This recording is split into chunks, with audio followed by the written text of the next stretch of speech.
Donc le tremplin, c'est un dispositif qui est ouvert depuis 2016, donc plateforme d'autonomisation des jeunes. On n'accompagne que des jeunes de 20 à 30 ans présentant des troubles envahissants du développement et ou une déficience intellectuelle, ce qui fait qu'on a des accompagnements qui sont extrêmement variés, aussi bien de jeunes avec trisomie par exemple, donc là plutôt sous l'angle de la déficience intellectuelle, mais aussi des jeunes autistes sans déficience intellectuelle, donc plutôt au potentiel Asperger.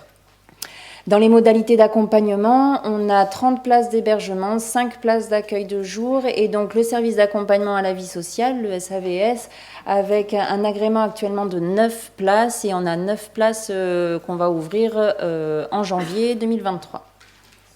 Notre particularité sur les 3 modalités, c'est qu'on a un accompagnement qui est de maximum 6 ans. Les personnes accompagnées donc sur le SAVS, elles vivent en famille ou à leur propre domicile et on intervient sur l'ensemble du Finistère.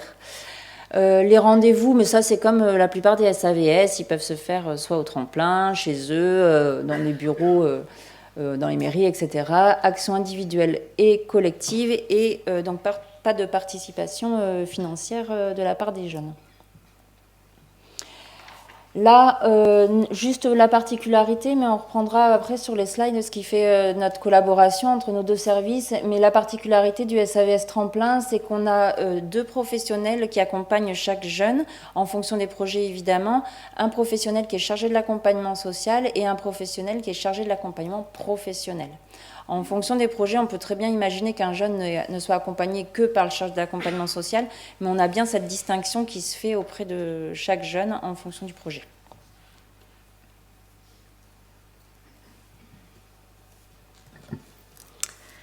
Donc, bonjour, je suis Céline Tanguy, donc responsable de proximité à Amadeus. Donc Amadeus Aide et Soins, c'est une association de la loi 1901 qui a but non lucratif, fondée en 1982. Amadeus, c'est 40 ans d'expérience dans l'aide, dans l'accompagnement et dans le soin à domicile auprès de personnes âgées en situation de handicap, auprès des familles et des enfants également.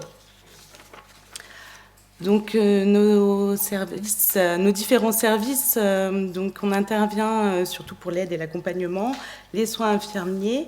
Nous avons également une équipe spécialisée Alzheimer. On intervient pour le portage des repas, la garde d'enfants, l'entretien du cadre de vie, du jardinage, petit bricolage et pour la mise en place de téléassistance. Donc on a un territoire qui est assez vaste puisqu'on a 5 antennes, donc Brest, Landerneau, Lesneven, Plabennec et Daoulas, et toutes les communes environnantes. Donc Amadeus, on accompagne 1500 usagers sur tout le territoire, donc 248 salariés. Nous avons un SPASAD, donc un service polyvalent d'aide et de soins à domicile, 160 lits et 10 places en équipe spécialisée Alzheimer. Et donc un service d'aide et d'accompagnement à domicile et un service à la personne.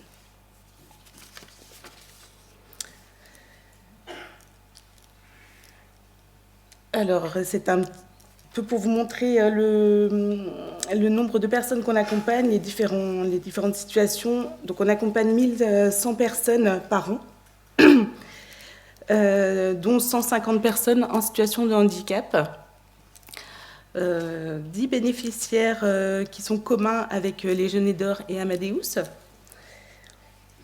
On a également d'autres accompagnements donc conjoints avec d'autres SAVS, donc le SAVS APF où on accompagne 2 personnes communes, de Don Bosco, 5 personnes, et la mutualité, donc 1 personne également. Donc on a 110 personnes qui sont accompagnées dans le cadre de la PCH et ou de l'aide sociale personnes handicapées. Et nos interventions varient entre 2 heures et 35 heures par semaine, suivant les besoins des usagers. Donc les auxiliaires de vie favorisent le maintien à domicile et l'autonomie des personnes accompagnées. Donc pour cela, il y a l'accompagnement de la personne, donc son bien-être, les activités de loisirs, les accompagnements extérieurs, et elles peuvent aider aussi dans tout ce qui est administratif. Elles accompagnent aussi dans les actes de la vie quotidienne, notamment pour l'aide au lever, au coucher, les transferts, sur tout ce qui est l'aide à la toilette, l'aide à la mobilité ainsi qu'au repas. Et un accompagnement aux tâches du quotidien, donc pour les courses, le linge et l'entretien du logement.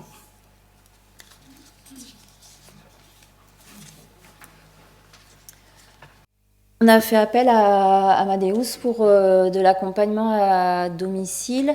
Donc, comme je vous dis, on a un service assez récent. Donc, pour l'instant, on est en gros au début de notre partenariat, mais on y voit évidemment tout l'intérêt de cette collaboration. Donc, quand je vous referai cette présentation dans 3 ans au prochain colloque, vous verrez que les chiffres ont beaucoup augmenté. Mais du coup, là, on a vraiment donc aujourd'hui 2 jeunes qui sont accompagnés par Amadeus, 2 jeunes en cours là où on est en train de caler un futur accompagnement, et on a 2 jeunes aussi, et ça c'est intéressant, pour qui il y a eu une rencontre conjointe, présentation du service, mais les jeunes n'ont pas choisi de s'engager et de donner suite à l'intervention. Ça, c'est quand même des choses pour nous qui sont vraiment intéressantes parce que quand même, le jeune, maintenant, il a en connaissance ces services-là. Et surtout, on se dit que pour la suite, là, dans ce qu'on voudrait mettre en place, c'est aussi de la paire aidance et que les jeunes déjà accompagnés puissent faire retour des propres interventions aux jeunes, alors soit qui n'ont pas souhaité, soit en début de présentation, pour lever un peu l'image du service d'accompagnement à domicile qui fait du ménage, en gros, d'il y a 20 ans, et de pouvoir se dire que c'est pas que pour les vieux, parce que ça, c'est des choses que nous, les jeunes qu'on accompagne, ont pu nous dire. Donc du coup, cette notion de paire aidance et de connaissance vraiment de ce qui peut être réalisé par les services à domicile, c'est vraiment quelque chose de primordial. Alors là aussi, ce qui est important, c'est de bien arriver par nos connaissances de chaque service, à savoir qu'est-ce que fait le SAVS, qu'est-ce que fait le service à domicile. Donc nous, au niveau du tremplin, notre objectif, comme vous tous, c'est d'accompagner le jeune dans une recherche d'autonomie, et en tout cas de trouver le niveau où il est le plus serein sur les actions de la vie quotidienne. Avec en priorité un accès au milieu ordinaire, ou comme on l'évoquait tout à l'heure sur la première présentation, de se dire comment on va chercher dans le milieu ordinaire des choses qui peuvent faire support en tout cas à ses besoins. Notre travail à nous, c'est de venir évaluer et de mettre en place des apprentissages qui sont réalisés au fur et à mesure de notre accompagnement. Donc, comme je vous disais, nous, on a 6 ans pour mener à bien ces apprentissages. Il y en a qui sortent du tremplin au bout de 2 ans, d'autres, on va vraiment au bout des 6 ans.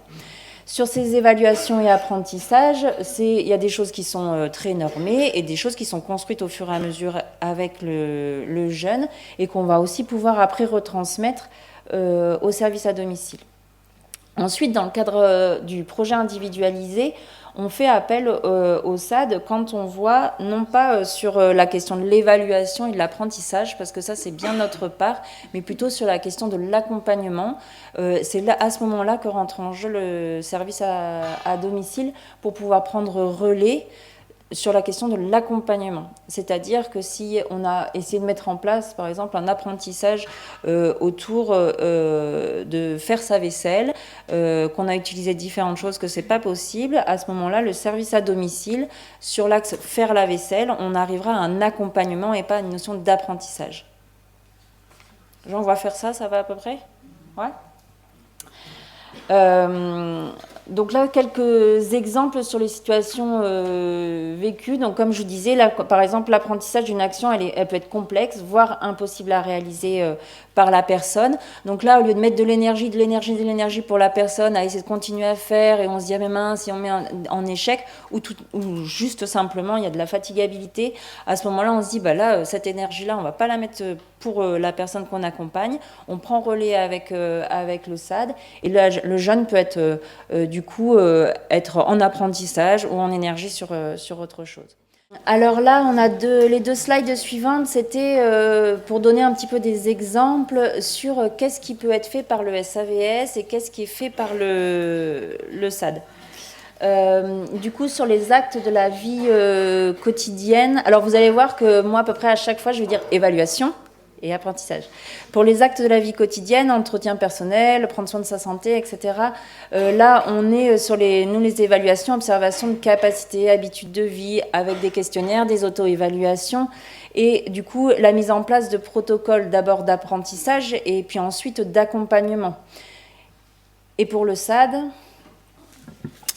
Donc pour le SAD, l'auxiliaire de vie intervient en soutien aux soignants pour la toilette quand c'est nécessaire.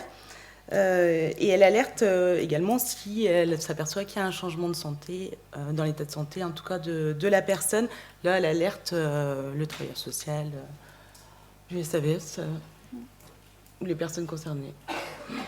Là, ce qui est intéressant aussi, et c'est valable pour tous les axes, c'est que sur la rédaction de protocoles d'accompagnement, c'est-à-dire qu'ils viennent s'appuyer sur ce qui a été évalué de la personne, ce qu'on a connaissance au niveau fonctionnel, dans son fonctionnement cognitif, sur ses particularités sensorielles, etc. Et que du coup, ce qu'on transmet ensuite au SAD, eux, ils s'appuient en fait là-dessus. Et du coup, leur intervention, elle est ajustée. Parce qu'il y a ce protocole-là qui permet de se dire, nous, quand on doit, alors par exemple sur des choses aussi spécifiques que la toilette, où il faut quand même une connaissance un peu fine et que ça peut être quand même assez aidant, il y a cette vraie complémentarité entre nous, on a évalué, on sait ça de la personne, voilà comment ça va être plus aidant de l'accompagner. Sur l'usage de modes de communication, là, comme je vous parlais de connaissances fines de la personne, c'est la même chose en termes de com, de qu'est-ce qu'il va comprendre, comment il va être capable d'interpeller, qu'est-ce qu'il peut dire à la personne qui intervient chez lui. Et pour nous, on va suivre vraiment ce qui a été mis en place par le SAVS, s'il y a des mises en place de pictogrammes, on va suivre vraiment ce qui a déjà été mis en place et continuer dans ce sens. D'ailleurs, on a aussi des sensibilisations qui sont faites justement pour tout ce qui est communication avec les jeunes aideurs, si besoin. En tout cas, les auxiliaires de vie peuvent avoir une sensibilisation qui est faite. Ça rejoint aussi ce qu'on se disait tout à l'heure, c'est-à-dire qu'il peut y avoir plein de niveaux de sensibilisation, et quand on dit que à quel niveau on situe notre futur, c'est-à-dire qu'il y a des choses qui peuvent être faites juste entre deux personnes, parce que c'est l'intervenante du SAD et l'intervenante du SAVS, et donc c'est entre elles, et donc là on est déjà en train de mettre en place de l'inclusion, de la transmission. Après, il y a le niveau institutionnel aussi. Les jeunes aideurs, par exemple, dispensent des formations au niveau d'Amadeus. Donc là, on sort juste de l'intervention individuelle, mais bien au niveau institutionnel. Et comme ça, en fait, c'est chaque petite pierre qui va faire en sorte que la sensibilisation, la connaissance du handicap, la facilité aussi pour des professionnels qui n'ont pas forcément une formation spécifique d'intervenir auprès de notre public. Sur le logement, là c'est ce que vous connaissez aussi, la structuration adaptée, le profil sensoriel qui peut venir favoriser également des adaptations, et du coup des propositions d'aménagement qui peuvent être proposées, et du coup le SAD... Et le SAD va poursuivre selon ce qui a été décidé. L'auxiliaire de vie, elle va essayer de voir aussi, suivant le budget de la personne, ce qui a été accordé en tout cas, et va aller faire les achats avec la personne. Si je peux me permettre, Noémie, on avait convenu de pas forcément tout passer en revue. Les supports vous seront remis, donc vous pourrez revenir sur ces éléments.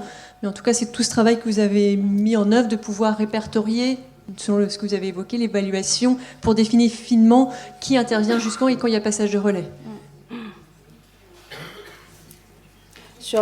Juste sur l'ensemble du coup des thématiques, on voit bien qu'à chaque fois, en fait, c'est une vraie collaboration entre nous, le travail en finesse de la connaissance de la personne, et ensuite comment on transmet. Et après, le SAD, il prend relais.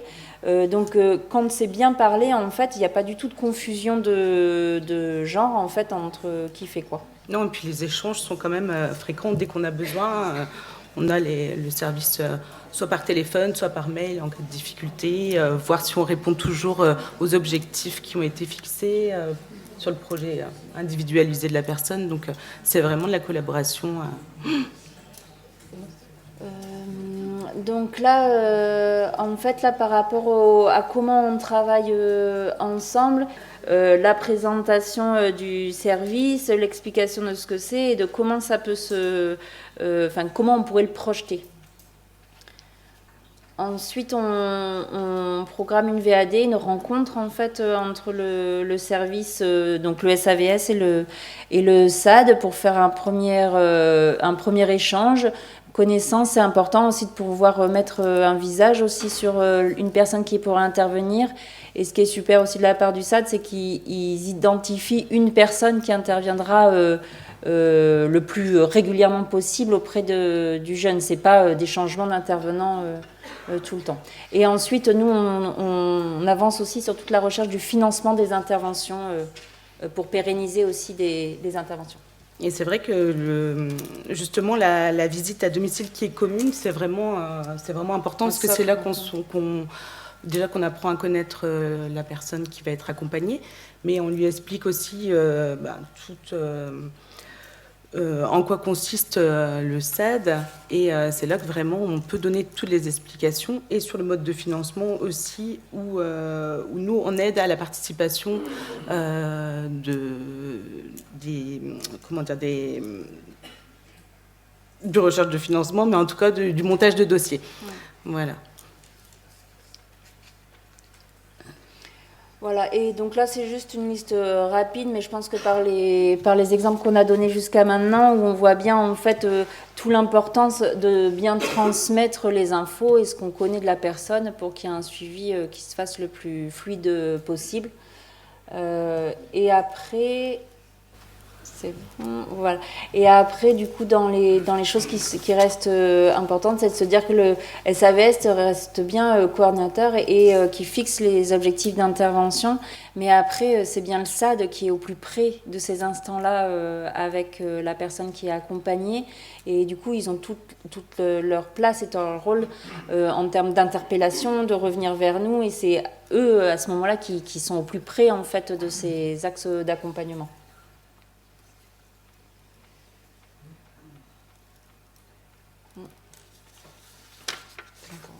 Comment ? C'est pas.